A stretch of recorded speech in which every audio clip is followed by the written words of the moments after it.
Nay, gusto ko daw makilala ng jowa ko. Sige anak, papasukin mo. Sige Nay. Babe, pasok ka. Halika kayo, kumain muna kayo. Babe, kain ka na. Anong pangalan mo, iho? Anak, hindi ba ito nagsasalita? Baka nahihiya lang yan, Nay. Ikaw talaga, babe. Sige, kain na kayo.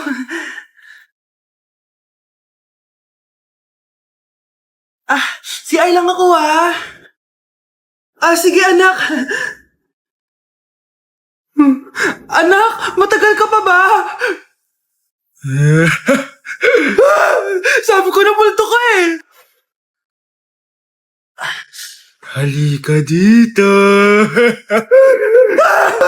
Anak! Bakit ka tumatakbo, Nay? Yung jowa mo! Multo siya! Pinagsasabi mo dyan, Nay! Anak, tingin ka sa likod. Ay, Mare! Nay, umalis na tayo dito! Tara na, anak! A few moments later. Ang galing natin, Nay! Naloko natin sila! May bago na tayong bahay, anak! Nay, sino yun? Totoong multo na yun, anak! Umalis na tayo dito! Okay, class. Jessica, buti pumasok ka pa. Ang dami mo na miss na quiz. Bagsak ka na sa akin. Nagbakasyon ako. Na-stress kasi ako sa'yo. Ang dami mo kasi pinapagawa. Bakit? Hindi lang naman ikaw ang pinapagawan ko. Lahat kayo. Ano ka dito, prinsesa? Oo. Sa bahay namin, ako ang prinsesa. Kaya kayong lahat, sumunod kayo sa akin. Pumunta ka sa guidance office. Hindi po, ate. You go to the principal's office. Tandaan mo, kami ang nagpapasahod sa'yo, di ba? Ano nangyari kay ma'am? Hala si ma'am! Ang ganda-ganda ko na naghanap ka pa ng iba. Hala, heartbroken ata si Cheska. This sir, feeling main character kasi. Tumatawa ka? Masaya kayo, ha? Kapag heartbroken ako, bawal magmasaya. Ano naman kung heartbroken ka? Pakinamin. Oh, come on, Samantha. Hindi mo pa naman na-experience sa magka-jowa. Kasi walang nagkakagusto sa mukhang yan. Hi! Ako pala si Scarlett. Bago lang ako dito. Pake ko. Tsaka tanggal mo yung makeup mo. Dapat ako lang yung maganda dito sa school. Sino ka ba para utusan ako? Feeling main character? Kadiri? Anong sabi mo? Mag-sorry ka sa akin! Sorry! Not sorry. Tsaka mukhang asin kapag may ibubuga ka na. Nakahanap din ng katapat si Cheska. Walang yatong babaeng to. Ako ang main character dito sa school. Bye! Humanda ka sa akin. Bakit absent ka kahapon, Scarlett? Ma'am, nagkasakit po kasi ako. Nagkasakit? Tinatamad lang yan, ma'am. Papansin talaga tong si Samantha. Nasaan yung ebidensya mo na nagkasakit ka? Meron po akong excuse letter, ma'am. Ay, excuse letter lang? Nasaan yung medical certificate mo? Medical certificate, ma'am? Hindi naman po pumunta ng doktor.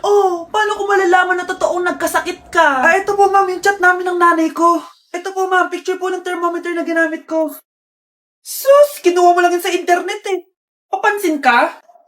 Kulang sa pansin eh. Ay, hindi ko tatanggapin yan, be. Hindi kita i-excuse. Dapat medical certificate yung ibigay mo sa akin. Ma'am, kailangan kapag nagkakasakit, may medical certificate agad? Paano kung masakit lang yung katawan? Paano kung masakit lang yung pusod? Kailangan mo ba agad ng doktor? Hindi kami mayaman, ma'am. Sige. Papaalam muna ako, Nay, pwede ba ako sumama sa gala namin magtutropa? Ayan, gala na naman. Hindi pwede. Ano ka? Anak sa mayaman? Nay, sige na. Kasama ko naman yung anak ng kumari mo. Kahit kasama mo pa yung anak ng presidente, wala akong pake. Si nanay naman, napaka-KJ. Mabastos to nag-walk out pa. A few moments later. Wow, nagugas ng plato? Parang may gusto Hoy, kahit magugas ka pa ng plato dyan, hindi kita papayagan, no? Parang wala naririnig to nag-aaral ng maayos? Hindi pa rin kita papayagan, no? Hoy, ba't di mo pinapansin, Sige, pag ikaw di nakapagsalita. Ano kaya problema na ni Scarlett? Ba't di ako pinapansin? Siguro nagtampo yun sa akin kasi di ko siya pinayagan. Anak, please pansinin mo na ako. Pwede ka nang gumala. Sige, pinapayagan na kita. Sino yun? Wait lang, anak. Sino yan? Anak? Nay, sorry di ko na kinaya. Sumama na ako sa gala namin. Pinaprank mo ako, no? Sino yun? Anong pinagsasabi mo, Nay? Buong araw akong wala dito. Nandito ka lang kanina, anak Nay, galing nga ako sa gala namin. Teka lang, anak. Anak? Yes, Nay? Alam mo, itulog mo yan, Nay. Di ba, anak? May takot. Nay! Tay? O anak. Si nanay kasi kahapon pwede umuwi. Ano na kaya nangyari dun? Busy lang yung nanay mo. O siya, may good news ako sa'yo. Malapit na tayong yumaman. Anong ibig sabihin nun, Tay? Basta, hintayin mo na lang. Opo, Tay. Mabibili mo na lahat ng gusto mo, anak. Nasaan na kaya si nanay? The subscriber cannot be Nay, reached. sumagot ka! Please try again later. Anak, may aasikasuhin lang ako para yumaman na tayo. Ikaw munang bantay ng bahay, ha? Tay, si nanay kasi ilang araw nang di umuuwi. Wala ka pa rin bang balita sa kanya? Scarlett, di ba sabi ko sa'yo busy ang nanay mo? Babalik din yun, huwag ka mag-alala. Sige na, ha? Kainis, wala na naman signal. Kailangan ko tawagan si nanay. Naku, Mare, tigilan mo na ako, ha? Scarlett? Aling Rosa? Bakit po? Bakit nandito ka? Hindi ba dapat nasa burol ka ng nanay mo? Burol? Nagjo-joke ka ata, tita. Buhay pa yung nanay ko. Kakagaling ko lang dun eh. O eto, hindi ba't nanay mo yung nakaiga dyan sa kabaong? Scarlett, anong ginagawa mo dito sa labas? Tay, explain mo to. Bakit nakaburol si nanay, ha?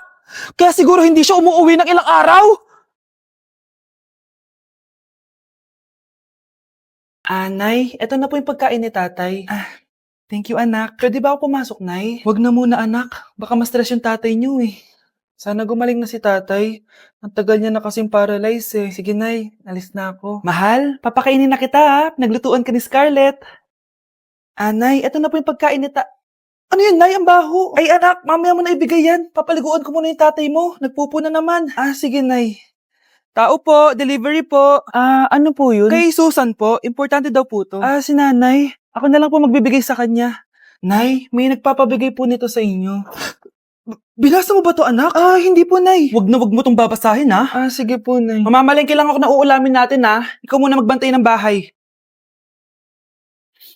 Ano yun? Bakit sobrang baho naman? Saan nanggagaling yun? Dito sa kwarto nila nanay. Tay, nagpupo ka na naman, no? Yung envelope to, Death certificate? Hindi naman patay si tatay,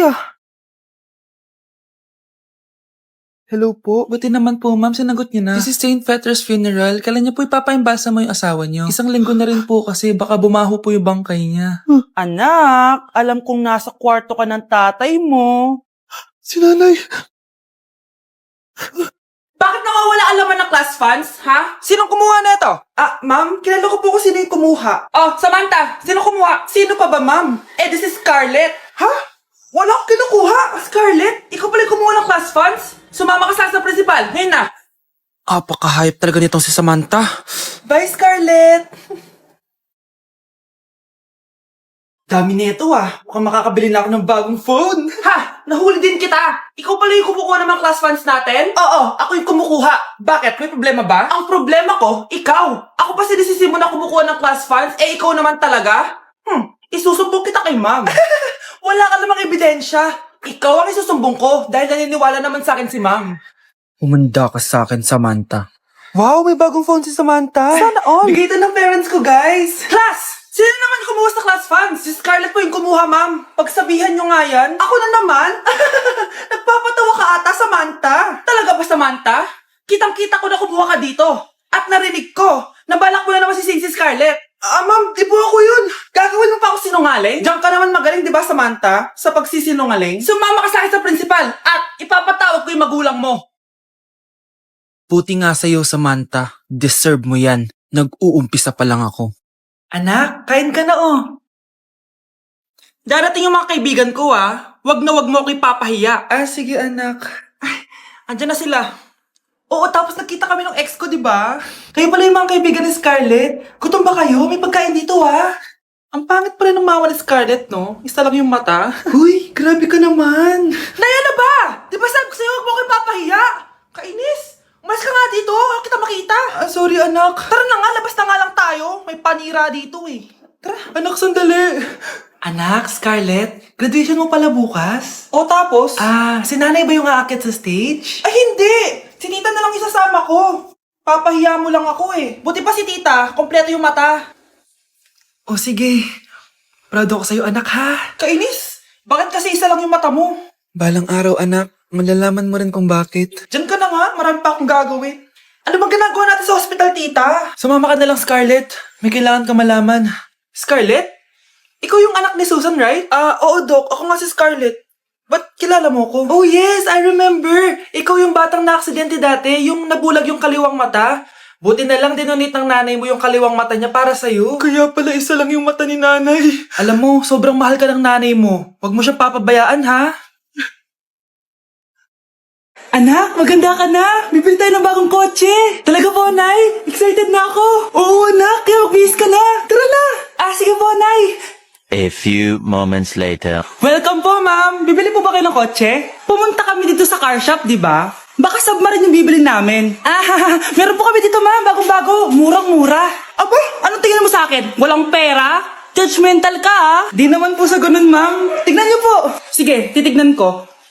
Ang ganda, di ba, ma'am? Wow, ang ganda nga. Tapos, ang bango pa. Wow, ang ganda. Magkano ba to? 20,000 lang po yan, ma'am. 20,000? Ba't ang mura? Baka may sira to, ah. Wala pong sira yan, ma'am. Nay, ang ganda nito. Bilhin mo na. Sige, anak, bibilin ko na. Bakit tayo mabukas? Mura lang ako dito. Anak, teka lang, ah. Anak, paano nakalabas yun? Saan na ba yung batang yun? Hello, anak. Nasaan ka? Nasa bahay po, Nay. Bahay? Huwag mo ako naloloko, ha? Malilintikan ka sa akin. Totoo nga po, Nay. Hindi nyo naman po ako sinama, eh. Ha? Nay, bilhin mo na tong kotse. Ako na magdadrive. Kaya pala mura. May kasamang multo. Hala, bukas na pala pasahan nito. So, ano na balita ng revision ng thesis natin, Samantha, ha? Babe, ano ba? So, ano na balita sa revision ng thesis natin, Samantha, ha? Hala, di ko pa nagagawa yung thesis namin. Nagka-emergency kasi. Sus, emergency? Kasama mo lang naman jowa mo. Tanggalin kita sa group dyan, eh. Patay, lagot ako neto, babe. Paano niyan tayo? Ay, mga bes, huwag kayong mag-away-away, ha? Kumalma kayo. Sabayin niyo muna ako, ha? Jopay. Kumusta ka na? Huwag ka nang mawala. Ngayon, Teka, si Scarlett ba yun? dadalhin kita sa aming bahay. In fairness, ang ganda ng boses mo, be. Di tayo aalis tayo. Sa tunay na mundo. O, diba? Kumalma rin kayo. Ang fun kasi magkanta-kanta dito sa bus. Tapos, nakakaaliw pa yung mga filters. Buti na lang talaga, magaganda yung mga boses natin, mga bay. Truly! Wala pang ginawa sa Scarlett, oh. Ikaw, Scarlett! Nasaan yung ayos mo, ha? Ay, sorry. Wala din pala ako. Wait lang, gagawin ko na, ha? Sorry na. Pwede ba?